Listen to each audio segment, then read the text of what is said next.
গোরস্থানে চাকরি নিল।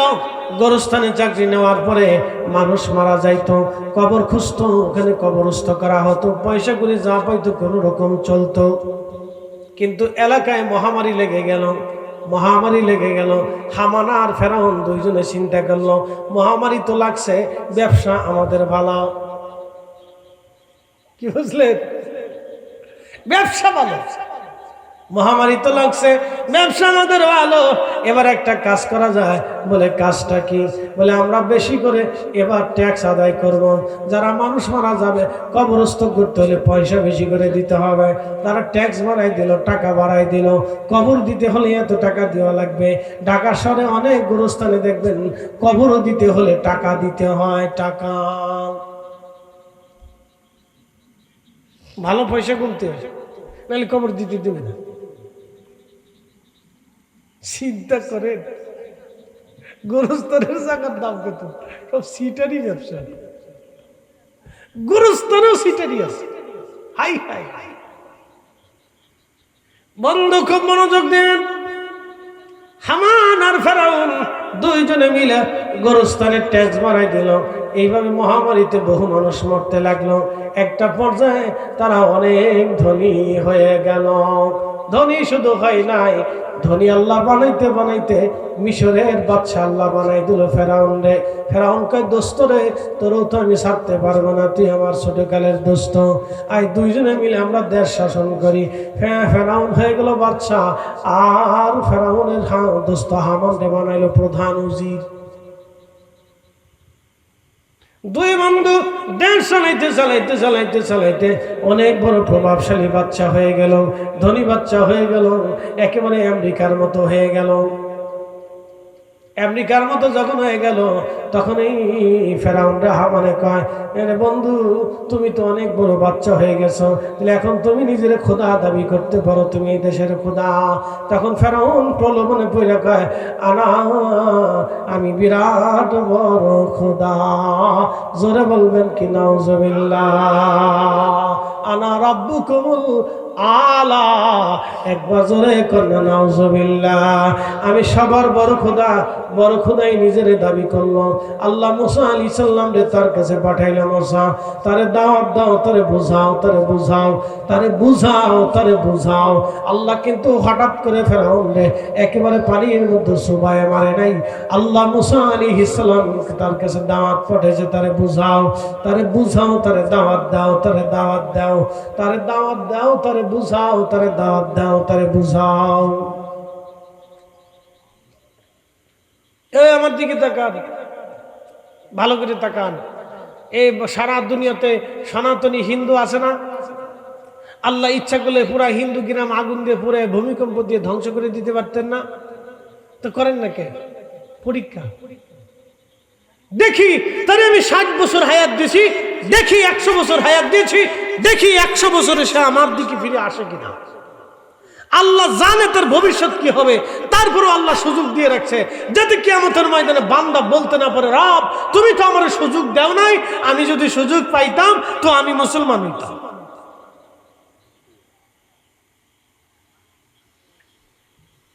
খুবই ভালো করে শুনে যাবেন। এখন প্রশ্ন রাখতে পারেন, ফরিদী হুজুর, তাহলে যারা একবারে জন্মগতভাবে একবারে পাগল হয়, জন্মগতভাবে যারা পাগল হয়, শিশুকালে যারা মারা যায়, এবং পৃথিবীতে এমন অঞ্চল আছে যেই অঞ্চল একেবারে উপজাতি এলাকা, যেখানে কখনো কালেমার দাওয়াত পৌঁছায় নাই, জঙ্গলে তারা বাস করে, আফ্রিকাতে আছে, আমাজনে আছে, পৃথিবীর বড় বড় দেশের বড় বড় জঙ্গলগুলিতে এখনো উপজাতি আছে, তারা সভ্যতার ছায়া এখনো পায় নাই, তাদের কাছে এখনো কালেমার দাওয়াত পৌঁছায় নাই। তখন তারা কিয়ামতের ময়দানে তাদের কাছে কি হবে, তাদের ফয়সালা আল্লাহ কেমনে করবে? প্রশ্ন রাখতে পারেন, তাদের ফয়সালা আল্লাহ সুন্দরভাবে করবে। প্রশ্ন রাখতে পারেন, ফরিদী হুজুর, তো তাদের ফয়সালা কেমন হবে যারা জন্মগতভাবে পাগল হয়ে গেছে, অথবা পাগল হয়ে মারা গেছে, অথবা শিশুকালে মারা গেছে, যারা কালেমাও বোঝে নেই, দিনও বোঝে নেই, দুনিয়াও বোঝে নেই, তারা বুঝার আগেই কবরে চলে গেছে, তো আল্লাহ তাদের ফয়সালা কেমনে করবে?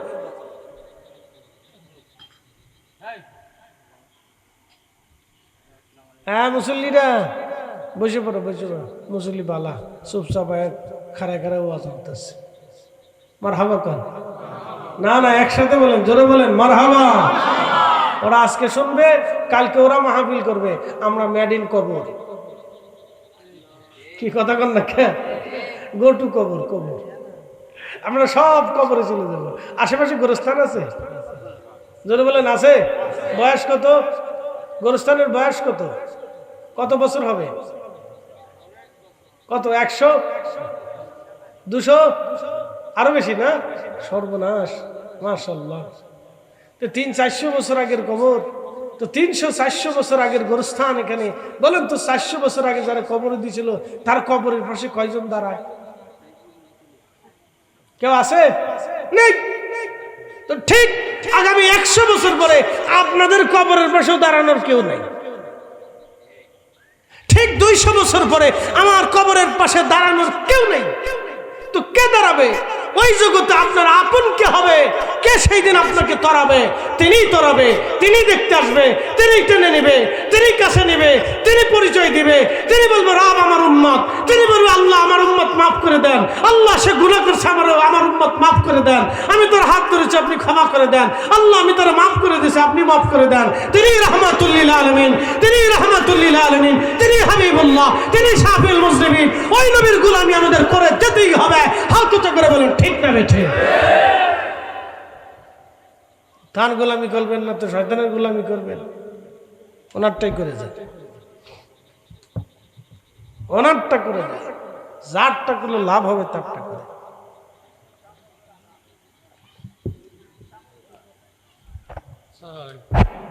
আসেন আমরা একটু দরুদ পড়ি। আল্লাহুম্মা সাল্লি আলা সাইয়্যিদিনা মাওলানা মুহাম্মাদ ওয়া আলা আলি সাইয়্যিদিনা।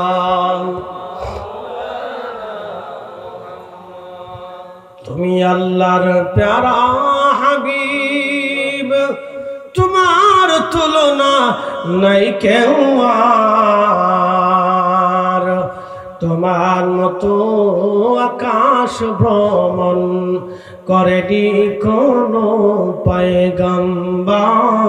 আল্লাহ আহা জবান খুলে মাশাআল্লাহ। মাওলানা মুহাম্মদ ওয়া আলা আলি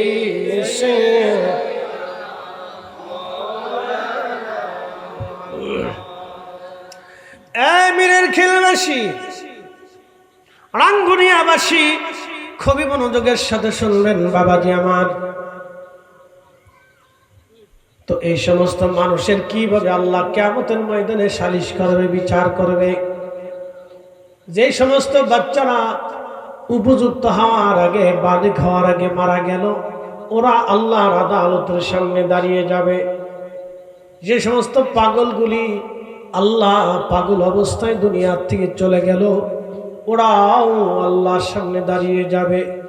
যে সমস্ত উপজাতিগুলি জঙ্গলের মধ্যে বসবাস করে সারা জীবনেও কোনোদিন এই সভ্যতা এবং কালেমার দাওয়াত তাদের নসিবে কোনোদিনও হয় নাই, এমন জনপদ দুনিয়াতে গেছে বা হয়েছে যাদের কাছে কখনো কালেমার দাওয়াত পৌঁছায় নাই, ওরাও আল্লাহর আদালতের সামনে দাঁড়িয়ে যাবে।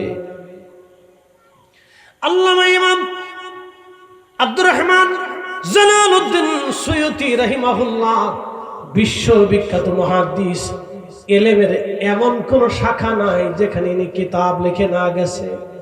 ওনার জিন্দেগির মধ্যে আসছে প্রায় 1500 কিতাব উনি লিখে গেছেন। ইলমের এমন কোন দিক নাই যেখানে তিনি কিতাব না লিখে গেছেন। উনি এত বড় একজন ইমাম ছিলেন, 2 লক্ষ হাদিসের হাফিজ ছিলেন তিনি, 2 লক্ষ হাদিসের হাফিজ ছিলেন তিনি। ওনার উস্তাদ ইমাম হযরত আসকালানী আশ-শাফিঈ, যিনিও 2 লক্ষ হাদিসের হাফিজ ছিলেন। ইমাম সুয়ুতি, উনি ওনার জমানার ভিতরে অনেক বড় আল্লাহর ওলি এবং মুজাদ্দিদ ছিলেন। এত বড় মুজাদ্দিদ ছিলেন, এত বড় ওলি ছিলেন, উনি মুরাকাবাতে, মুশাহাদাতে আল্লাহর রাসূলের, আল্লাহর হাবিবের সঙ্গে জীবনে ৭৫ বার নবীজির সাথে তার দিদার হয়ে গেছে।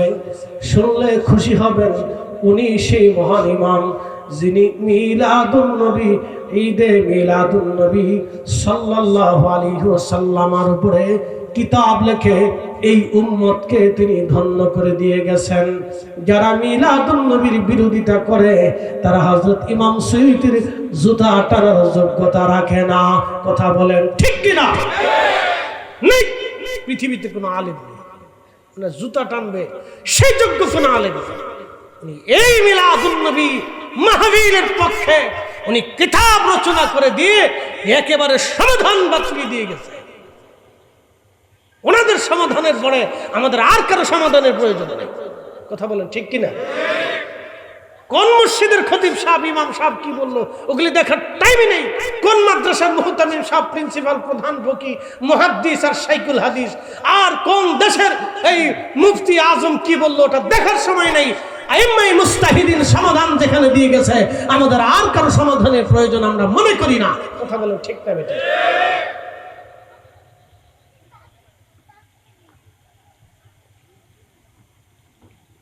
বুঝতে কোনো অসুবিধা? বসেন ইনশাআল্লাহ, বসে বসে আলোচনা শুনেন, কাজে লাগবে। ছেলেরা অনেক কষ্ট করে মাহফিলটা সাজাইছে, যুবকরা পরিশ্রম করছে। আপনাদের এলাকার অঞ্চলের যুবকদেরকে মোবারকবাদ দিতে হয়। ওরা মাশাআল্লাহ খুব সুন্দর করে মাহফিল সাজায়। আমাদের উত্তর দক্ষিণে গেলে খুব কষ্ট হয়, মাঝে মধ্যে দেখি ওরা মান কিছু ভাই বই বই বিড়ি টানে। হ্যাঁ, যুবকরা বিড়ি টানে, মুরব্বীরা মাহফিল সাজায়। মুরব্বীরা মাহফিলের জন্য কষ্ট করে, যুবকরা বিড়ি টানে, ফেসবুক টিপে ঘুরে বেড়ায়। মাঝে মধ্যে চিন্তা করি, হায় আফসোস, কোন দেশে জন্ম নিলাম, এত মানুষ, কত মানুষকে ওয়াজ শোনাইলাম, কিন্তু আমার দেশের মানুষকে আমি ওয়াজ বুঝাইতে পারলাম না। নিজের কাছে আফসোস লাগে। যখন ছোট ছোট বাচ্চারা আমরা রিসিভ করে তখন খুব ভালো লাগে যে বাচ্চাগুলিও মাহফিল সাজাইছে। কালকে চট্টগ্রাম শহরে, জায়গার নাম কি তোর ভাই, আসকার দিঘির পারে মাহফিলে গেছি। ছোট ছোট ছেলেরা, হ্যাঁ, ক্লাস 6 7 পরে, ওরা ওই মাহফিলের সদস্য।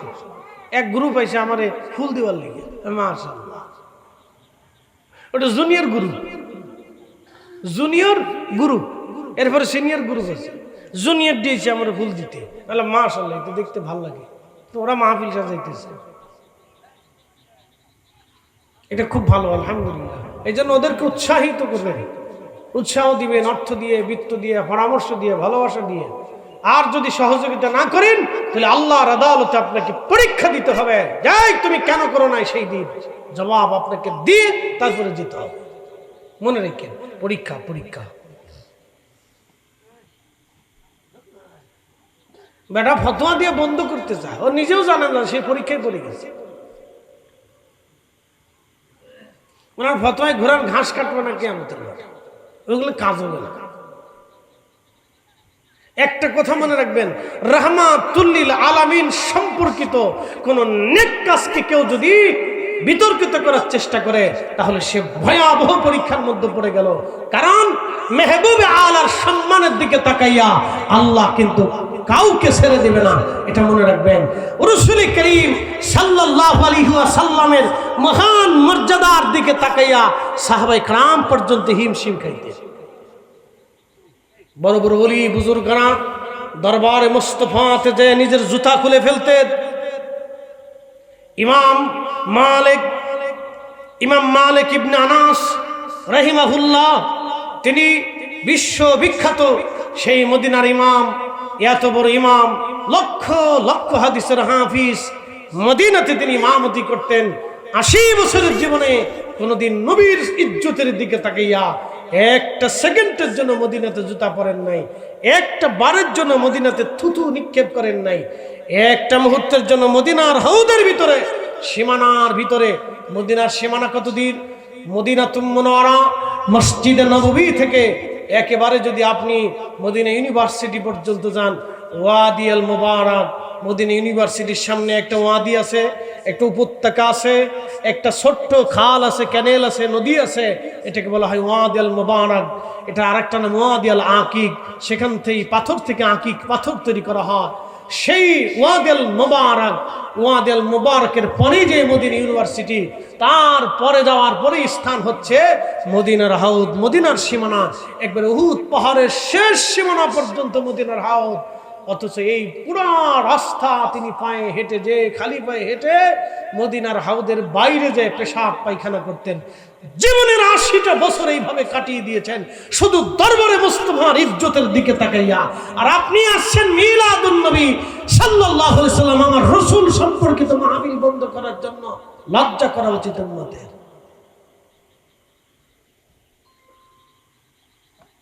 শরম করা উচিত। এই মাহফিলটা আল্লাহ রসুলকে কেন্দ্র করে, বোঝা উচিত এই মাহফিলটি সাজানো হয়েছে নবীকে কেন্দ্র করে। মসজিদে নববী মদিনা মুনওয়ারা কেন হলো? রসুলকে কেন্দ্র করে। মসজিদে নববীর দাম কেন হলো? নবীকে কেন্দ্র করে। রিয়াজুল জান্নাহ মসজিদে নববীতে কেন হলো? রসুলকে কেন্দ্র করে। হুজরা মুবারকে জিব্রাইল কেন আসলো? নবীকে কেন্দ্র করে। কোরআন শরীফ আমরা কেন পেলাম? রসুলকে কেন্দ্র করে। দিনকে কেন পেলাম? নবীকে কেন্দ্র করে। আমরা তাওহীদকে কিভাবে বুঝলাম? রসুলকে কেন্দ্র করে। আখিরাত কিভাবে বুঝলাম? নবীকে কেন্দ্র করে। আল্লাহ এক কিভাবে বুঝলাম? নবীকে কেন্দ্র করে। জান্নাত জাহান্নাম কিভাবে চিনলাম? রসুলকে কেন্দ্র করে। সাহাবায়ে কেরাম যুদ্ধের ময়দানে নিজেদের কলিজাগুলি কুরবানি করে দিলেন কিকে কেন্দ্র করে? রসুলকে কেন্দ্র করে। সাহাবায়ে কেরাম নিজেদের জীবন যৌবন সন্তান সন্ততি স্ত্রী পুত্র পরিজন সব এক পাশে রেখে দিয়ে জিহাদের ময়দানে একটা খুন করে রক্ত জমিয়ে বিছিয়ে দিলেন। কেন দিলেন? রসুলকে কেন্দ্র করে। আর আপনি আসছেন রসুলকে কেন্দ্র করে সে মাহফিল বন্ধ করার জন্য। লজ্জা করা উচিত আপনার, একটু হায়া থাকা উচিত, শরম থাকা উচিত এই উম্মতের, যে আমাদের সাহস কি করে হয় নবীকে কেন্দ্র করে যে মাহফিল হয় সেটা বন্ধ করতে হবে আমাকে। কি আশ্চর্য চলতেছে এটা। উনি বোঝাচ্ছেন উনি বিরাট বড় শূন্যতে আহলে হক দাবি করে বসে দিয়েছেন। উনি আহলে হক।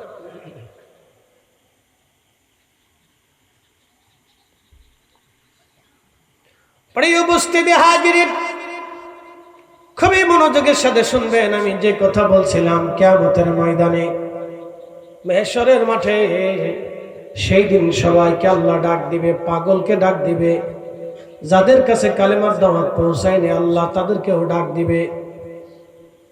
দুনিয়ার ভিতরে উপযুক্ত হওয়ার আগে যে বাচ্চা কবরে চলে গেল আল্লাহ সেই বাচ্চাকেও ডাক দিবে।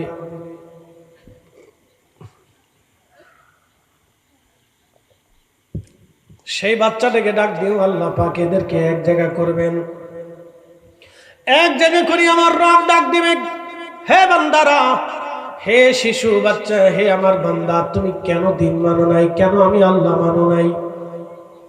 তখন ওই রুহটা ওই বান্দা ডাক দিয়ে বলবে, আল্লাহ আমি উপযুক্ত হওয়ার আগে, বালেগ হওয়ার আগে দুনিয়ার থেকে আমি চলে আসছিলাম আল্লাহ। তখন আমি দিন দুনিয়া ধর্ম কালেমা ঈমান তাওহীদ রিসালাত আমি বুঝি নাই আল্লাহ। যদি আমি বালেগ হতাম আর দিন কালেমা তাওহীদ রিসালাত আমি বুঝতাম তাহলে আমি মেনে মেনে আসতাম। আল্লাহ বলবেন দাঁড়াও। পাগলকে আল্লাহ ডাক দেবে, হে আমার বান্দা, তুমি কেন আমার দিন মানো নাই, কালেমা তাওহীদ রিসালাত মানো নাই, কারণ কি? সেই দিন ওই বান্দা ডাক দেবে, রব্বুল আলামিন, তুমি আমারে পাগল বানাইছিলা, আমি মস্তিষ্কহীন ছিলাম, বুদ্ধি জ্ঞান আমার লোভ ছিল, আমি জানতাম না। যদি আমি পাগল না হতাম তাহলে অবশ্যই তাওহীদ রিসালাত কালেমা দিন মেনে চলতাম। আল্লাহ বলবেন তুমিও দাঁড়াও। এরপরে যে সমস্ত মানুষের কাছে কখনো কোনোদিনও কালেমার দাওয়াত পৌঁছাই নাই আল্লাহ তাদেরকে ডাক দিবে, হে বান্দারা, তোমরা কেন দিন মানো নাই? সেই দিন তারা বলবে, রব্বুল আলামিন, আমাদের কাছে কখনো কোনোদিনও কোনো সময় কালেমার দাওয়াত পৌঁছাই নাই। আল্লাহ আমাদের মাঝে যদি কালেমার দাওয়াত পৌঁছাইতো রব্বুল আলামিন, তাহলে অবশ্যই আমরা দিন মেনে আসতাম। কখনোই কোনো সময় আমাদের মাঝে সেই দাওয়াত কেউ নিয়ে আসে নাই। তিন গ্রুপ আল্লাহ একত্রিত করে দাঁড়া করায় বলবে, তোমরা কি আমি রব মানো? সেদিন ওই শিশুকালে যে বাচ্চা মারা গেল, পাগল হয়ে যে মারা গেল, কালেমার দাওয়াত যার কাছে পৌঁছাইলেন যে মারা গেল, তিন গ্রুপ বলবে, হ্যাঁ রব, আপনি আমাদের রব, আমরা মেনে নিলাম। আমি যা হুকুম করব তাও কি তোমরা মানবা? বলে, হে রব, আপনি মালিক আমাদের, আপনি খালিক আল্লাহ, আমরা জানি আপনি আমাদের রব, আপনি যা বলবেন আমরা তাই মেনে চলবো। আল্লাহ তখনই বলবে, হে আমার বান্দারা, তাহলে এখনই তোমরা জাহান্নামে চলে যাও, আমি আল্লাহ তোমাদেরকে জাহান্নামী বানায় দিলাম। যাও, জাহান্নামে চলে যাও, এক্ষুনি যাও, এক্ষুনি যাও, জাহান্নামে চলে যাও।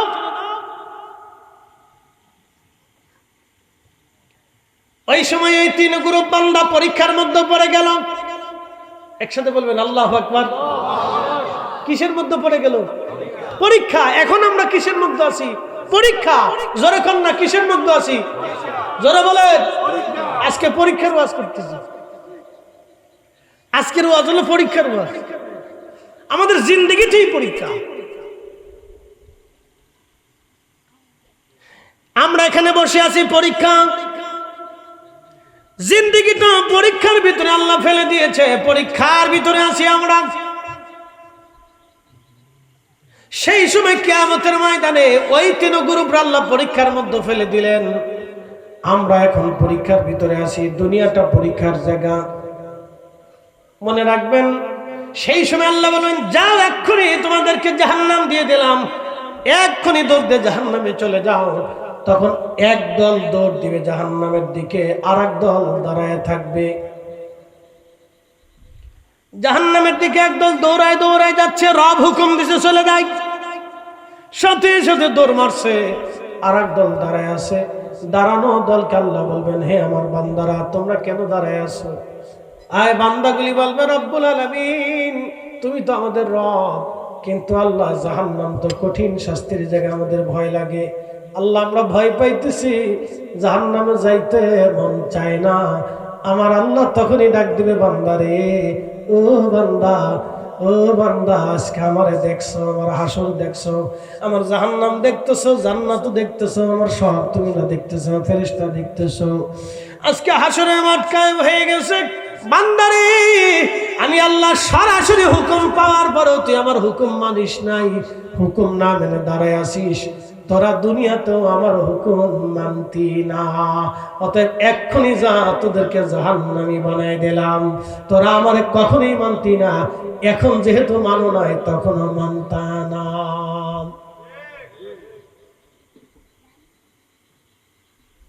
আল্লাহ বলবো, যাও, গেট আউট, জাহান্নামে চলে। যেই দল জাহান্নামে দৌড়াই যেতেছে, আল্লাহ তাদেরকে ডাকবে, এ বান্দারা দাঁড়াও। তো ফিরে থাকে, ইয়া রব্বি, আবার ডাকতেছেন, দাঁড়াও, এদিকে আসো।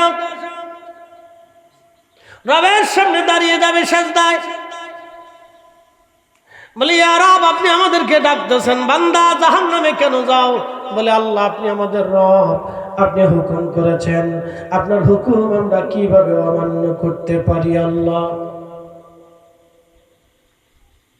আপনি রব আমাদের, আপনি যাহা হুকুম করেছেন আমরা বান্দা হিসেবে, গোলাম হিসেবে তাই মেনে আমরা জাহান্নামের দিকে চলে যাইতেছি।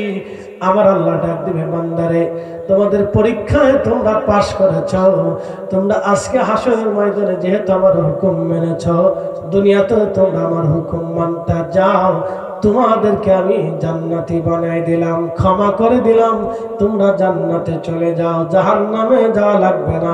তারা পরীক্ষায় পাস, আজান হয়েছে, নামাজ পড়লেন না, পরীক্ষায় ফেল, রোজা আসলো, রোজা রাখলেন না, পরীক্ষায় ফেল, সুদের কারবারি আসলো, সুদ খাইলেন, পরীক্ষায় ফেল, ঘুষ সামনে আসলো, ঘুষ খাইলেন, পরীক্ষায় ফেল, অন্যের জমি মেরে দিলেন, পরীক্ষায় ফেল, মিথ্যা কথা বললেন, পরীক্ষায় ফেল, গীবত করলেন, পরীক্ষায় ফেল, অন্য মানুষের ক্ষতি করলেন, পরীক্ষায় ফেল করলেন, স্ত্রীর হক আদায় করলেন না, পরীক্ষায় ফেল করলেন, বাচ্চাদের হক আদায় করলেন না, পরীক্ষায় ফেল করলেন, এতিমের হক আদায় করলেন না, পরীক্ষায় ফেল করলেন, মসজিদের হক আদায় করলেন না, পরীক্ষায় ফেল করলেন, প্রতিবেশীর হক আদায় করলেন না, পরীক্ষায় ফেল করলেন, ভিখারি এসে হাত বাড়ায় ভিক্ষা চাইলেও দিলেন না, পরীক্ষায় ফেল করলেন।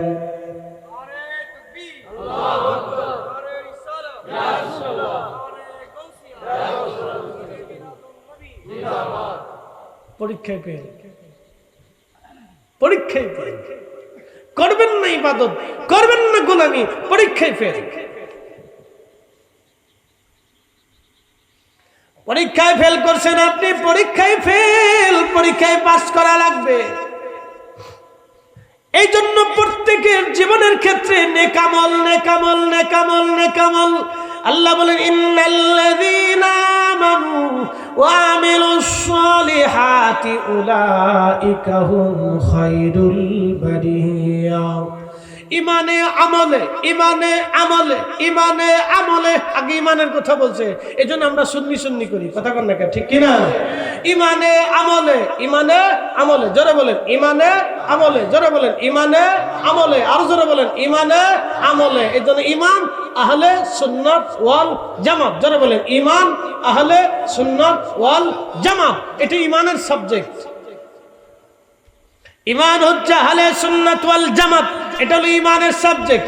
ইন্নাল্লাযীনা আমানু ওয়া আমিলুস সালিহাতি উলাইকা হুম খায়রুল বারিয়া।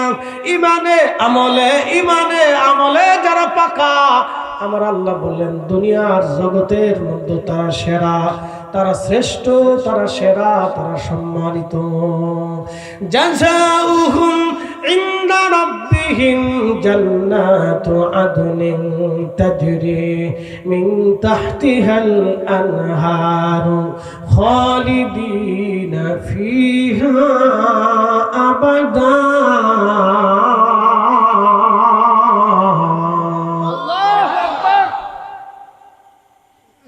কখনো তোমাকে যদি ভুলি, হেদায়েতের আলো জ্বেলে নিকাশ তুলি। কখনো তোমাকে যদি ভুলি, হেদায়েতের আলো জ্বেলে নিকাশ তুলি। ঠাই দিও প্রিয়তম অগমহিয়ান, তুমি রহমান, তুমি মেহেরবান। অন্ধ গাহে না শুধু তোমার গুণগান, বুঝে বুঝে না তবু শান। তুমি রহমান, তুমি মেহেরবান, তুমি রহমান, তুমি মেহেরবান। আল্লাহ বলেন জাযাউহুম ইনদা রাব্বিহিম জান্নাতু আদনিন তাজরি মিন তাহতিহাল আনহার। ইমানে আমলে, ইমানে আমলে কেউ যদি পাকা হয়, আমার আল্লাহ বলেন জাযাউহুম ইনদা রাব্বিহিম জান্নাত, আমি রব্বুল আলামিন তার জন্য একটা জান্নাত বানিয়েছি। জান্নাতু আদনিন তাজরি মিন তাহতিহাল আনহার। এই জান্নাতের তলদেশ দিয়ে নহর প্রবাহিত হবে, একটা মধুর নহর, শরবতের নহর, দুধের নহর, পানির নহর। এতই স্বচ্ছ হবে, দুধের চাইতে সাদা, এত সুন্দর চমৎকার সাদা হবে, মধুর চাইতে চমৎকার মিষ্টি হবে, আর মিষ্কাম্বরের চাইতে সুঘ্রাণময় হবে, স্বচ্ছ পানি হবে। পানি দেখলেই মন চাবে, দারুণ পানি, চমৎকার পানি, পানি স্বচ্ছ পানি, একেবারে সুন্দর পরিষ্কার পানি দেখা যাবে। আমি দেখেছিলাম ওই যে আপনার আরব সাগরের পরে লোহিত সাগরের পানি নীল দেখা যায়, বড় সুন্দর দেখা যায়। হজ করে যাওয়ার পরে আমি লোহিত সাগরের পরে গেলাম ঘুরে আসি দেখার জন্য। লোহিত সাগরের পরে যাওয়ার পরে দেখি চমৎকার পানি, নীল পানি, বড় পরিষ্কার পানি, খুবই সুন্দর। পৃথিবীর সুন্দর সুন্দর হ্রদে নীল নদের পানি বড় স্বচ্ছ পানি, ঝর্ণার পানি বড় স্বচ্ছ পানি, খুবই পরিষ্কার পানি, চমৎকার দেখা যায়। হায় হায় হায়, এই আল্লাহর জান্নাতের ভিতরে এমন স্বচ্ছ পানি দেখা যাবে, খুব চমৎকার। আল্লাহ পাক রব্বুল আলামিন বললেন ওই পানির নহরের নিচে হবে স্বর্ণ মণিমুক্তা দিয়ে নির্মিত, 2 পাশটা স্বর্ণ দিয়ে বানানো হবে, এবং তার পান পাত্র জমররদ জহরত দিয়ে সুন্দর করে বানানো হবে।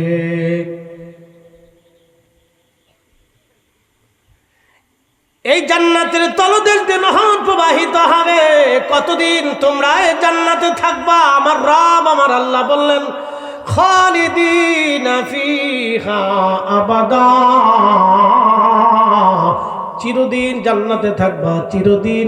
কখনো তুমি আর জান্নাত থেকে বের হবে না। তুমি যে ঢুকবা আর কখনো তোমার চিন্তা থাকবে না, পেরেশানি থাকবে না। দুনিয়াতে চিন্তা আছে আপনার স্ত্রীর কি হলো, বিদেশে চলে গেলে চিন্তায় থাকে আমার স্ত্রীর কি অবস্থা, আমার বাচ্চারা কেমন আছে, মার শরীর স্বাস্থ্য কেমন আছে, বাজার সদাই আসলো কিনা, চোর ডাকাত ঘরে ঢুকলো কিনা, অ্যাক্সিডেন্ট হলো কিনা, অসুখ বিসুখ হলো কিনা, ডাক্তার পেলো কিনা। দুনিয়াতে পেরেশানির জায়গা, শুধু পেরেশানি আর পেরেশানি, শুধু পরীক্ষার পরীক্ষার জায়গা দুনিয়া। কিন্তু আল্লাহর জান্নাতে তো মধুময় জায়গা হবে, কোনো চিন্তা থাকবে না, চিন্তার লেশ থাকবে না, কোনো দুঃখের লেশ মাত্র থাকবে না। কখনো সেখান থেকে আর কেউ কোনোদিন বের হবে না।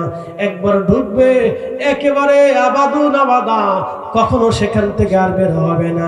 তো সেই জিন্দিগির জন্য কি নিয়ে গেলেন? এই দুনিয়াতে আল্লাহ পরীক্ষায় পাঠাইছেন সেই জিন্দিগির জন্য। পরীক্ষায় যদি পাশ করতে না পারেন তাহলে সর্বনাশ হয়ে যাবে। পরীক্ষায় পাশ করা লাগবে। আল্লাহর নবীর সুন্নতের পরীক্ষা, আল্লাহর দেওয়া ফরজ বিধানের পরীক্ষা, ওয়াজিব বিধানের পরীক্ষা, হক হালালের পরীক্ষা আল্লাহ দিয়ে দুনিয়াতে পাঠাইছেন। আল্লাহ যেটা হালাল করেছেন সেটা হালাল, যেটা হারাম করেছেন সেটা হারাম। আল্লাহ যেটা আইন করেছেন সেটা আইন, যেটা নিষেধ করেছে সেটা নিষেধ। আমার নবী যেটা করেছেন করব, করতে নিষেধ করেছেন ছেড়ে দিয়ে দেব। এইভাবে যদি জিন্দেগি চালাইতে পারেন তাহলে আশা করা যায় পরীক্ষায় আমরা পাস। কষ্ট হইতেছে? দুনিয়া কিসের জায়গা? পরীক্ষা। জোরে বলেন কিসের জায়গা? পরীক্ষা। পরীক্ষায় পড়েছেন, পরীক্ষায় পড়েছেন, পরীক্ষায় পড়ে গেছি আমরা। উপায় নেই, উপায় নেই, পরীক্ষায় পড়ে গেছি।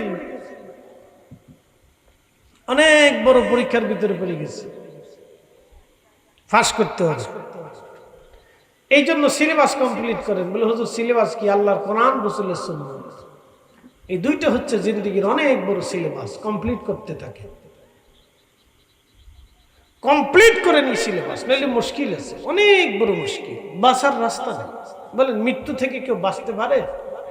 একসাথে বলেন পারে? আমেরিকার প্রেসিডেন্ট পারবে? রাশিয়ান প্রেসিডেন্ট পারবে? চাইনিজ প্রেসিডেন্ট পারবে? পৃথিবীর কোন নামি দামি প্রেসিডেন্ট কেউ পারবে না। পৃথিবীর বড় বড় সেনাবাহিনীর গ্রুপ তারাও পারবে না। দুনিয়ার সবচেয়ে বড় চিকিৎসা বিজ্ঞানী বর্তমান যিনি আছেন, নোবেল অস্কার বুঝাই পেয়েছেন, পারবে? পারবে না, পারবে না, কেউ পারবে না, সম্ভব। তো আল্লাহর সাথে কেমনে যুদ্ধ করবেন বলেন তো?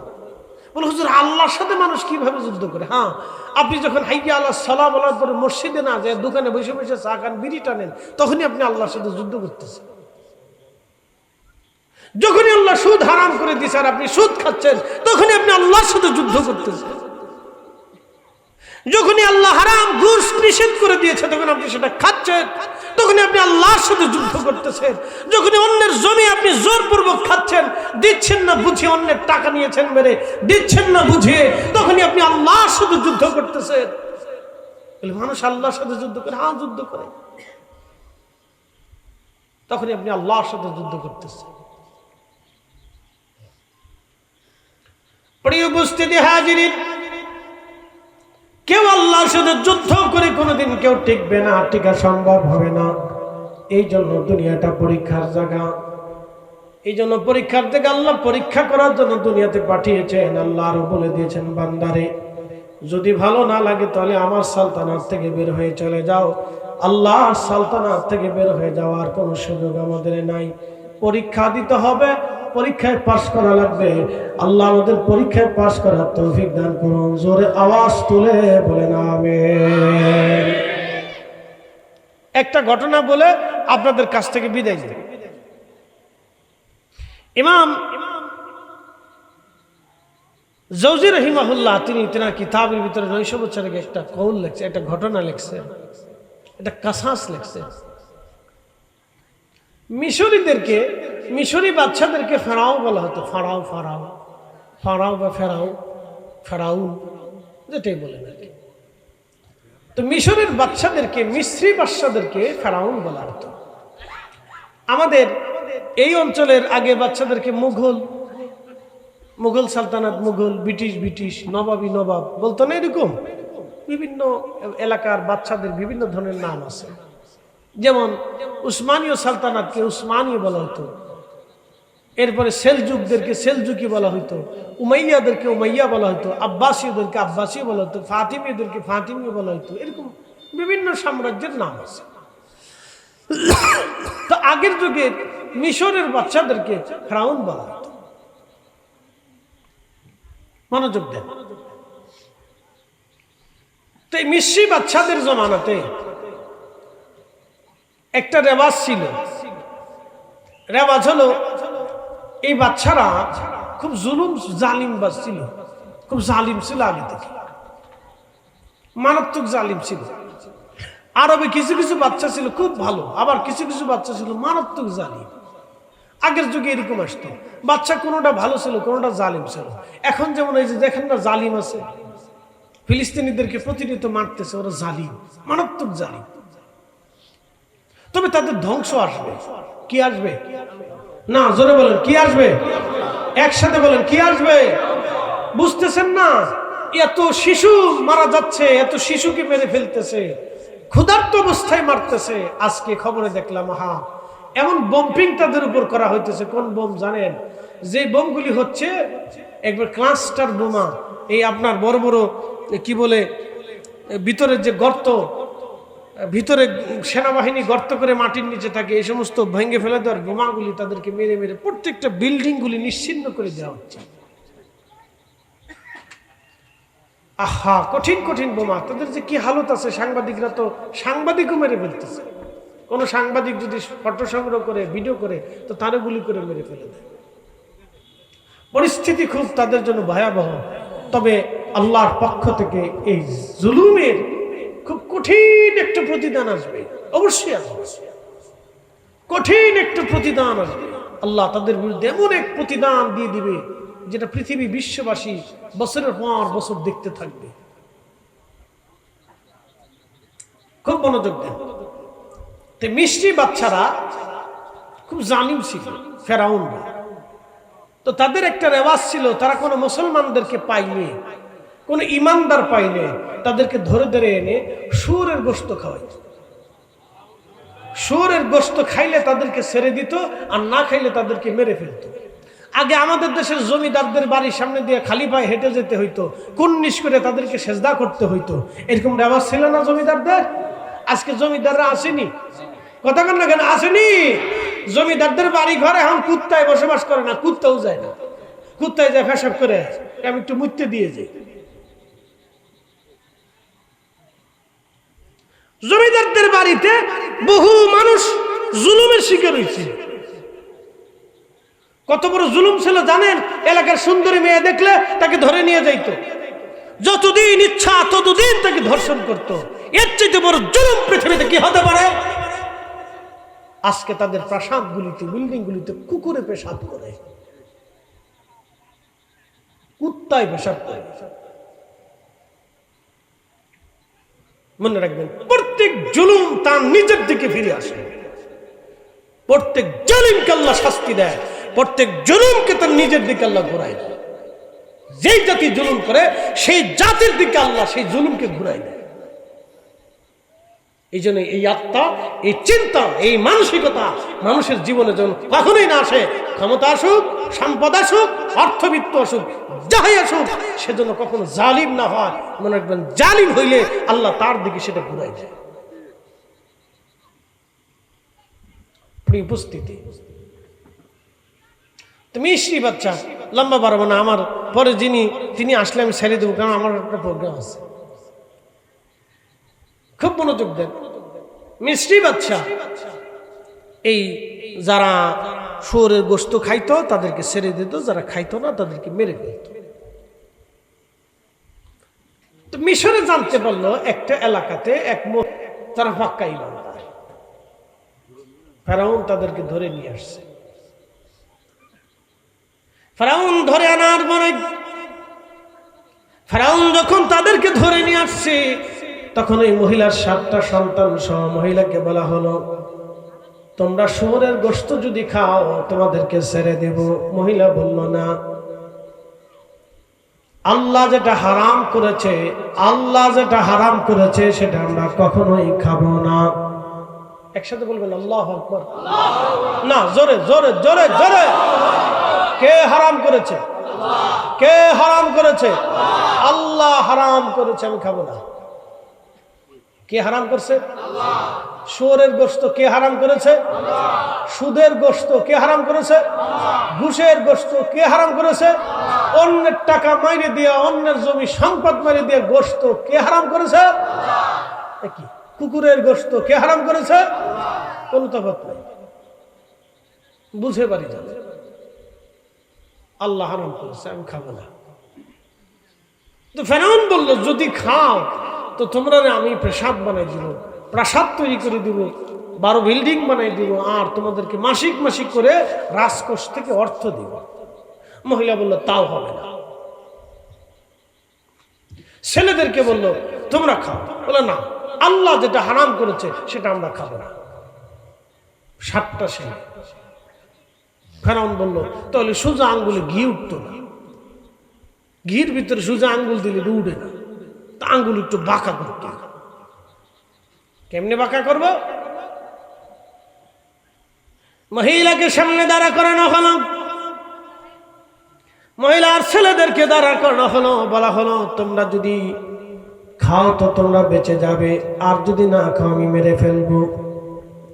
মহিলার যে বড় ছেলেটা ছিল জিজ্ঞেস করলো, তুমি তো সবার বড়, তোমাকে দিয়ে শুরু করি, তুমি কি শুয়োরের গোশত খাবা নাকি খাবা না? যদি খাও তাহলে তোমাদের ভিতরে একজনও যদি খায়, আমি তোমাদের সবাইকে ছেড়ে দেব এবং সবাইকে আমি প্রাসাদ বানিয়ে দেব। বলল, না, আল্লাহ যেটা হারাম করেছে সেটা আমি খাবো না।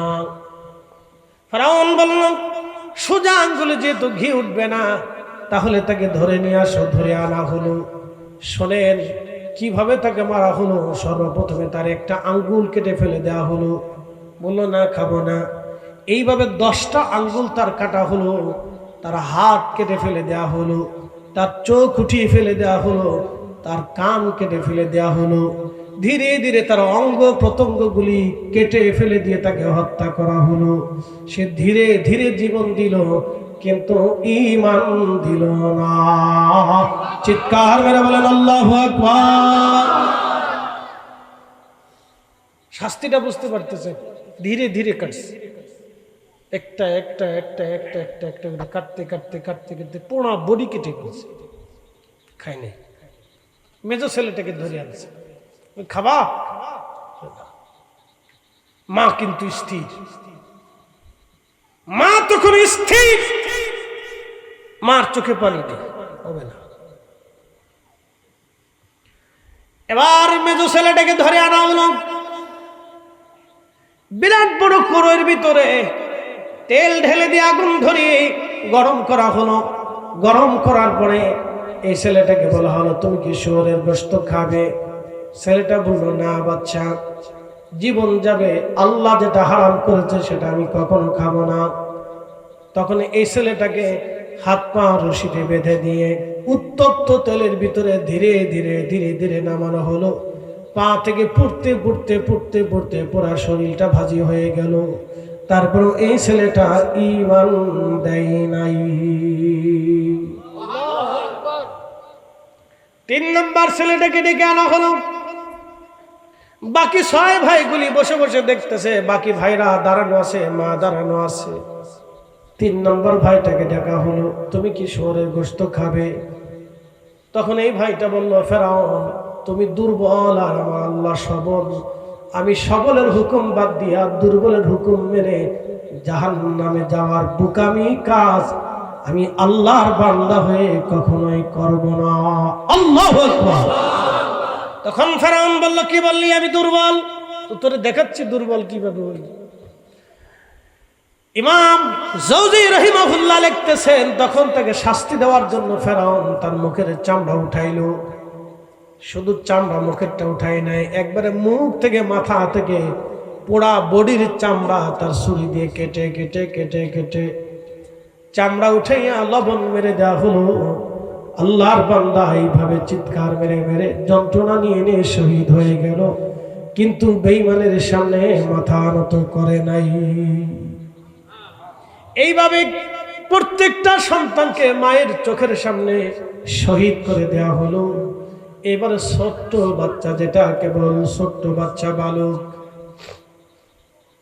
4-5 বছর বয়স হবে, এই বালক বাচ্চাটাকে কাছে নিয়ে মা দাঁড়িয়ে আছে। ফেরাউন বলল, এ নারী, তোমার এই ছোট্ট বাচ্চাটাকে বোঝাও, সে যদি একটা টুকরাও শুয়োরের গোশত খায় আমি তোমাকে ছেড়ে দেব, তোমার এই বাচ্চা ছেড়ে দেব, তুমি তারে বুঝাও।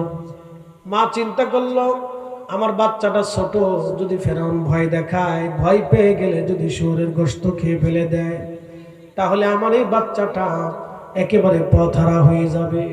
তখন মহিলা বলল, আমি আমার বাচ্চাটাকে তো বুঝাবো, আমাকে একটু নিরিবিলি একটা ঘরের ভিতরে নিয়ে জায়গা করে দাও, দেখি আমার বাচ্চাটারে বুঝাইয়া সে শুয়োরের গোশত খায় কিনা। ফেরাউন মনে করছে এবার বুঝি মহিলা নরম হয়ে গেছে। মহিলা তার কোলের বাচ্চা বালক বাচ্চাটাকে হাতে করে ধরে নিয়ে চলে গেল রুমের ভিতরে। রুমের ভিতরে নিয়ে বাচ্চাটার সামনে নিয়ে বলল, বেটা আমার, কলিজার টুকরা সন্তান আমার, তোমার চোখের সামনে তোমার 6টা ভাই আল্লাহর পথে শহীদ হয়ে গেছে, তারা শুয়োরের গোশত খায় নাই, কাফেরের সামনে মাথা নত করে নাই রে বেটা। ছেলে আমার, তোমার 6টা ভাই আল্লাহর জান্নাতে, মেহেশরে আল্লাহর জান্নাতে চলে গেছে, হাসরের ময়দান কায়েম হবে ছেলে আমার। সেই দিন তোমার 6টা ভাই আল্লাহর আরশে মুআল্লার নিচে তারা জায়গা পাবে। কলিজার টুকরা ছেলে আমার, তুমি যদি আজকে শুয়োরের গোশত খাও বেটারে, তাহলে কিয়ামতের ময়দানে তুমি হবা জাহান্নামী, আমার বাকি 6টা সন্তান হবে জান্নাতি। ছেলেরে, ভাইদের থেকে তুমি জুদা হইও না, ছেলে আমার, ভাইদের থেকে জুদা হইও না, জুদা হইও না।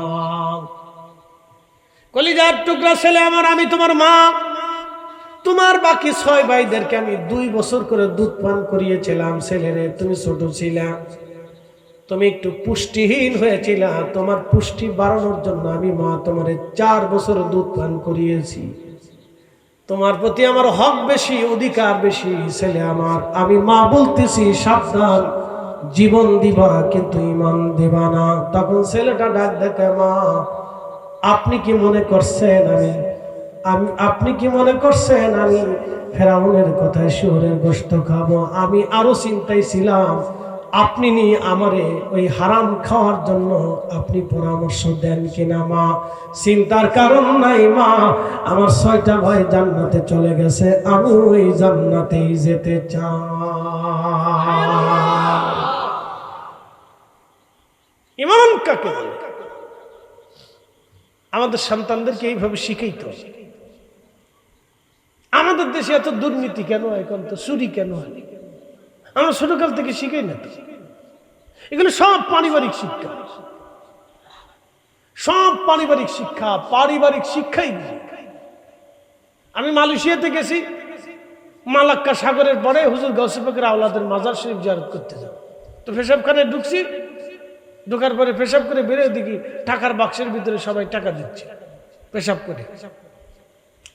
টাকা যিনি নিচ্ছে তিনি নেই, বাক্স পরে রয়েছে, টাকা পরে রয়েছে। ব্যাপার কি? বাথরুমের সামনে টাকা রয়েছে কিন্তু টাকা কেউ নেয় না, আর যিনি টাকা উঠাবে সেও নাই। এখানে টাকা উঠানোর লোক থাকে না, এইভাবে টাকা সবাই দিয়ে পেশাব করে টাকা দিয়ে যায়। আমি বললাম, তা আমার বাংলাদেশ হলে কি হইতো? টাকা তো দিত না, উল্টে বাক্স লয়ে যেত না। পাইছি সুযোগ, এবার কদ্দুর গাঁজা কিনে খাইবে। কি কথা বল না কেন? এগুলি পারিবারিক শিক্ষা। সবসময় খেলে আইন দিয়ে হয় নাকি? এটা শিক্ষা, পারিবারিক শিক্ষা। এই জন্য আমাদের দেশের পারিবারিক শিক্ষা নাই তো। এই জন্য এখানে চুরি, সেখানে চুরি, হেনে সিটারি, হেনে বাটপারি, হেনে শয়তানি, এগুলি চলে। পারিবারিক শিক্ষা। বৈধ অবৈধ, ন্যায় অন্যায়, এগুলি পরিবার থেকে শিখবে। একবারে ক্লাস 1 থেকে 5 পর্যন্ত বাচ্চারা যা শেখানো হবে ও সারা জিন্দেগি তাই চলবে। মনে কিছু নিয়েন না। আমাদের দেশে অনেকে মাস্টাররা ছাত্রকে পড়াইতে যায় ঘুমাইতে হবে। কি পড়ে নিজেও জানে না, ছাত্ররা কি পড়ে হেও জানে না। দুঃখে পড়ে কথাগুলি বলতেছে। শেষ আজ আমার শেষ পর্যায়ে চলে আসছি, খুব মনোযোগ দেন। এবার ফেরাউন বলতেছে, বাচ্চা তুমি কি খাবে? বলে না ফেরাউন, আমার 6 ভাই জান্নাতে চলে গেছে, আমিও যাব। একসাথে বলবেন আল্লাহু আকবার।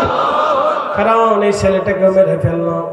মহিলাকে বলল, মহিলা তুমি কি খাবে? মহিলা বলল, আমার 6টা 7টা সন্তান কলিজার টুকরারা আমার সামনে শহীদ হয়েছে। ফেরাউন কি মনে করিস আমি কি তোর কথায় জাহান্নামে চলে যাবো রে ফেরাউন? না না, তা হবে না। আমি মা আমার সামনে 7টা সন্তান কুরবানি দিতে পেরেছি, এখন নিজেকে কুরবানি দেওয়ার পালা। মহিলাও জান্নাতে চলে গেল। আল্লাহু আকবার। এই 7টা সন্তান সহ এই মহিলাকে যেখানে দাফন করা হয়েছিল তাদের কবর থেকে জান্নাতের ঘ্রাণ আসতো। এমনকি আল্লাহর নবীজি মেরাজে যাওয়ার সময় দালাইলুন নবুয়তের ভিতরে এসেছে, এই মহিলাদের এবং সন্তানদের কবরের পাশ দিয়ে যাওয়ার সময় নবীজি লক্ষ্য করলেন কবরের ভিতর থেকে জান্নাতের ঘ্রাণ আসে। জিবরাইলকে বললেন, জিবরাইল এরা কারা যাদের কবর থেকে এখনো ঘ্রাণ আসে? জিবরাইল বলেন, হুজুর এরা সেই মা সেই সন্তান যারা ঈমানের পরীক্ষায় আল্লাহর দরবারে টিকে গিয়েছিল, তাদের কবর থেকে এখনো জান্নাতের ঘ্রাণ আসে। একবার জোরে বলা যাবে কি আল্লাহু আকবার? তাদের কবর থেকে বেহেশতের ঘ্রাণ আসছে। নবীজি মেরাজে যাওয়ার সময় দালাইলুন নবুয়তে আসছে, ঘ্রাণ পেয়েছেন। ইমাম ইবনু কাসির আল বেদার ভিতরে লেখছেন তাদের কবর থেকে বেহেশতের ঘ্রাণ আসতেছিল। প্রিয় নবী বলেন, জিবরাইল কাদের কবর? ইয়া রাসূলুল্লাহ, সেই মা তার 7টা সন্তান সহ যাদেরকে শহীদ করেছিল সেই সময় জালিম বাদশা। হুজুর সেই মা তার সন্তান একই কবরে, তাদের কবর থেকে আল্লাহ বেহেশতের ঘ্রাণ পৌঁছা। একসাথে বলবেন আল্লাহু আকবার। হ্যাঁ, মনে রেখে কবর থেকে ঘ্রাণ আসে। ইমাম বুখারীর কবর থেকে 16 বছর ঘ্রাণ আসছিল। ইমাম হুসেইন রাদিয়াল্লাহু আনহুর কবর থেকে মিশকের ঘ্রাণ আসছিল। বহু কবর থেকে এরকম ঘ্রাণ আসে, বেহেশতের ঘ্রাণ আসে। বুঝতে পারছেন? এই জন্য ইমানে আমলে আমাদের দিলকে, ইমানকে তাজা করতে হবে পরীক্ষার জায়গা। তারা যদি এত কঠিন পরীক্ষা দিয়ে ইমানের বলিয়ানে পাস করতে পারে, তাহলে আমরা পরীক্ষা 1-2 দিনই না, আল্লাহ ধীরে ধীরে ধীরে ধীরে নিতেছে। চিন্তার কারণ নেই। প্রশ্ন রাখবেন, ফরিদে হুজুর ভুল করে বলছি, কোনো টেনশন নেই। আপনি আজকেই তাহাজ্জুদ পড়িয়া বা আজকেই বাড়ি যেয়ে মাপছে, এক্ষুনি বসে মনে মনে মাপসান, আল্লাহ আমি ভুল করে ফেলছি, একবারে সাথে সাথে ক্ষমা হয়ে যাবে। আল্লাহ মাফ করবে, আমি করবো না। কেন? ওনার নাম রহমান, ওনার নাম রহিম। উনি বলেছেন বান্দা মাপ চাইতে দেরি হবে, ক্ষমা করতে দেরি করবে না। একসাথে বলবেন আল্লাহু আকবার। আদম আলাইহিস সালাতু ওয়াস সালাম কাঁদলেন আর বলেন, আল্লাহ এরা আমার সন্তান, আপনি সবাইকে সমান করে দেন, ধনী বানায়েন না, দরিদ্র বানায়েন না। আল্লাহ বললেন, না আমার আদম আমি পরীক্ষা করার জন্য দুনিয়াতে পাঠাইলাম। ধনী পরীক্ষায় পড়ে গেছে, ধনী পরীক্ষায় পড়ে গেছে। বলে হুজুর ধনী কিভাবে পরীক্ষায় পড়লো বুঝাই দিয়ে যায়। আমাদের দেশের অনেক ধনী আছে, গরিবদেরকে তারা মানুষই মনে করে না। অনেক ধনী আছে, গরিবদেরকে মানুষই মনে করে না। তারা অনেক ক্ষমতাওয়ালা আছে, অনেক ক্ষমতাওয়ালা আছে, বিরোধী দলকে তারা মানুষই মনে করে না। কি কথা কন ঠিক কিনা? অনেক ধনী আছে, ক্ষমতা ধনী হওয়ার পরে গরিবদেরকে মানুষই মনে করে না। অনেক অফিসার আছে, বড় অফিসার হওয়ার পরে নিজের অধীনস্থদেরকে মানুষই মনে করে না। এরকম তারা গর্ব করে, অহংকার করে, অহমিকা করে। একবার ক্ষমতায় আসলে বিরাট অহমিকা হয়ে যায়, তারা দিশেহারা হয়ে যায়। না, আল্লাহ তাকে পরীক্ষার মধ্যে ফেলে দিয়েছে, পরীক্ষার মধ্যে আল্লাহ ফেলে দিয়েছে, পরীক্ষায় ফেলে দিয়েছে, পরীক্ষার ভিতরে আল্লাহ তাকে ফেলে দিয়েছে। পরীক্ষা সে নিজেও বুঝতেছে না, সে পরীক্ষার ভিতরে আছে। একটা কথা মনে রাখবেন, সারা জীবন বুঝে রাখবেন, আমার এই কাপড় জুব্বার কাপড় বানানোর জন্য এখানে গরিবের হাত, আমার চশমাটা বানানোর জন্য গরিবের হাত, আমার আংটি বানানোর জন্য গরিবের হাত, আমার ঘড়ি বানানোর জন্য এখানে গরিবের হাত আছে। আপনার মুখের মধ্যে যে খাবার আসে, দামি দামি সুন্দর সুন্দর খাবার, এই খাবার তৈরি করার জন্য গরিবের হাত। আপনি ধনীরা, এই শত শত কোটি টাকার মালিকরা জমিনে কাজ করে না, শত শত কোটি টাকার মালিকরা তাঁতের কাজ করে না, শত শত কোটি কোটি টাকার মালিকেরা এই সাধারণ কাজ করে না। আপনি যে ওষুধ খান, এই ওষুধের কাঁচামাল উৎপাদন করার জন্য গরিবের হাত। বিরাট বড় আলিশান প্রাসাদ বানানোর জন্য গরিবের হাত। প্রত্যেক জায়গা গরিবের হাত, রাষ্ট্র গঠনে গরিবের হাত। আপনি যে এমপি হয়েছেন, এখানেও গরিবের হাত। আপনি গরিবের ভোট না বলে এমপি হতে পারতেন না, আপনি গরিবের সমর্থন না হলে আপনি চেয়ারম্যান হতে পারতেন না। এই এমপি মন্ত্রী চেয়ারম্যান হয়ে যাওয়ার পরে আর গরিব মানুষের খোঁজ খবর তারা নেয় না। এটাই হলো পরীক্ষায় ফেল। কথা বলেন ঠিক কিনা? গরিব মানুষের ভোট, কিন্তু এরপরে আসার পরে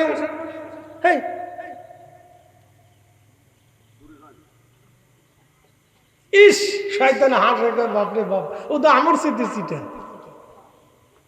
শয়তান হাসে গো, আমার স্মৃতি বড় সিটা। আমি 9 লক্ষ বছর ইবাদত করছিলাম, ও তো 9 বছরের জিন্দিগি পাইয়া 90 বছরের জিন্দিগি পাইয়া ও যা শুরু করছে, তো আমারও ফেল করে ফেলছে। কুল আউযু বিরাব্বিন নাস মালিকিন নাস ইলাহিন নাস মিন শাররিল ওয়াসওয়াসিল খান্নাস আল্লাযী ওয়াসবিসু ফি সুদুরিন নাস মিনাল জিন্নাতি ওয়ান নাস। মানুষ শয়তান, জিন শয়তান, মানুষ শয়তান, জিন শয়তান, মানুষ শয়তান, জিন শয়তান। কি শয়তান? মানুষ শয়তান, জিন শয়তান। মিনাল জিন্নাতি ওয়ান নাস, মানুষ শয়তান, জিন শয়তান, মানুষ শয়তান, জিন শয়তান। অনেকে মাঝে মধ্যে আফসোস করেন, হুজুর আমরা হাদিসে শুনেছি মাহে রমজান আসলে শয়তানরে বলে আল্লাহ শিকল দিয়ে বেঁধে রেখে, তাহলে রমজানে এত শয়তানি কেমনে হয়? আল্লাহ জিন শয়তানরে বেঁধে রাখে, কিন্তু মানুষ শয়তানরে তো আর আল্লাহ বাঁধে নাই। ঠিক কর না? কে জোরে বলে? আল্লাহ জিনে শয়তানরে বাঁধছে, কিন্তু মানুষ শয়তানরে তো বাঁধে না। এই জন্য রমজান আসলে দেখবেন শয়তানি শুরু হয়।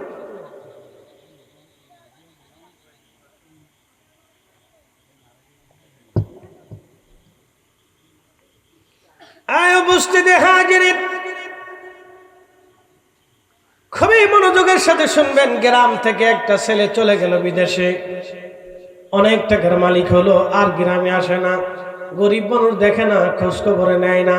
ও বান্দা আল্লাহর পক্ষ থেকে পরীক্ষায় পড়ে গেছে। তুমি ধনী, তোমার গ্রাম সম্পর্কে তুমি কেন খোঁজ খবর নেও নাই? গ্রাম থেকে চলে গেছে, ধনী হয়ে গেছে বিদেশে যাইয়া, অথবা ঢাকা গেছে, বড় ব্যবসা করে ধনী হয়ে গেছে, অথবা লেখাপড়া করে ডিসিএসপি হয়ে গেছে। গ্রামগঞ্জের আর খোঁজ খবর নেই, গ্রামের খোঁজ নেই, বেটার টাইম নেই। পরীক্ষায় পড়ছে, অনেক বড় পরীক্ষা। আপনি রাত্রিবেলা খেয়ে ঘুমাইলেন, আপনার প্রতিবেশী ক্ষুধার্ত খেয়ে না খেয়ে ঘুমাই গেল, আপনি পরীক্ষায় পড়ে গেলেন, সর্বনাশ। আপনার বাড়ির পাশে মানুষ দরিদ্র, অসুস্থ, চিকিৎসা হয় না, পয়সা পায় না, ডাক্তার দেখাইতে পারে না, আপনি আলিশান প্রাসাদের মধ্যে ঘুমান, আপনি পরীক্ষায় পড়ে গেছেন। আপনি পরীক্ষায় পড়ে গেলেন, এগুলি পরীক্ষা। এই জন্য খুব মনোযোগ দিবেন। আল্লাহ দুনিয়ার ভিতরে আপনাকে আমাকে পরীক্ষার মধ্যে ফেলে দিয়েছে, আমরা পরীক্ষার মধ্যে আপতিত হয়েছি। পরীক্ষা কি? আইয়ুকুম আহসানু আমালা, কে ভালো কাজ করবে আল্লাহ সেটা দেখার জন্য দুনিয়াতে পাঠাইলো। কে কত ভালো আমল করে, কে কত ভালো আমল করে, কে কত ভালো আমল করে, কে কত ভালো আমল করে। আপনার আল্লাহ জমির মালিক অনেক বানাইছে, আল্লাহ পরীক্ষার মধ্যে ফেলে দিয়েছে। আপনার এক টুকরো জমি আল্লাহ দেয় নাই, তাও আপনার পরীক্ষায় ফেলে দিয়েছে। জমি নেই তা আমি কেমনে পরীক্ষা করলাম? আপনার যে জমি নাই এটাই পরীক্ষা। আল্লাহ দেখতেছে আপনি ধৈর্য ধরতে পারেন কিনা, এর উপরে সন্তুষ্ট হন কিনা। শোনেন, আপনাদেরকে বলি, অনেক গরিব মানুষ আছে মাঝে মধ্যে আফসোস করে, আরে আমার যদি এই 500 কোটি টাকার মালিক হইতাম তাহলে এই গ্রামের মানুষেরা খালি দান করতাম। আফসোস করে, কিন্তু সে জানে না যে সে 500 কোটি টাকার মালিক হলে সে জালিম হয়ে যেত, ফেরাউন হয়ে যেত। কারণ ফেরাউন আগে কি করত বলেন তো? ফেরাউনের আগে কাজ কি ছিল? খয়রাতি ছিল, খয়রাতি। খয়রাতির থেকে সে কি হইলো জানেন? ফেরাউন কি করলো? বাচ্চা কেমনে হইলো? তার দোস্তর নাম ছিল হামান। হামান আর ফেরাউন দুই দোস্ত মিলিয়ে আগে খয়রাতি ছিল, মাঠে ঘাটে কাজ কারবার করে খাইতো। তো কোনো কাজ কারবার নাই, তারা কি করলো জানেননি? গোরস্থানে চাকরি নিল। কোন জায়গা? গোরস্থানে চাকরি নিছে। গোরস্থানের মাটি মুটি খুঁজে যা পাইতো তা হইতো, নালি না খেয়ে থাকতো। দেখেন, একটু ভালো করে বুঝলেন, গোরস্থানের কর্মচারী ওর জিন্দিগি থেকে বুঝে যায় যে সবাই আল্লাহ সম্পদ দেয় না, সবাই আল্লাহ ক্ষমতা বাড়ে না, সবাই আল্লাহ ইজ্জত দেয় না। কেন দেয় না? সবাই কিছু কিছু মানুষ আছে যদি ক্ষমতা পাইতো তাহলে একবারে দুনিয়া আন্দার করে ফেলতো, জালিম হয়ে যেত, চেঙ্গিস খান হয়ে যেত। হ্যাঁ, চেঙ্গিস হয়ে যেত। চেঙ্গিস খান ক্ষমতা পাইয়া 4 কোটি মানুষ মেরে দিল।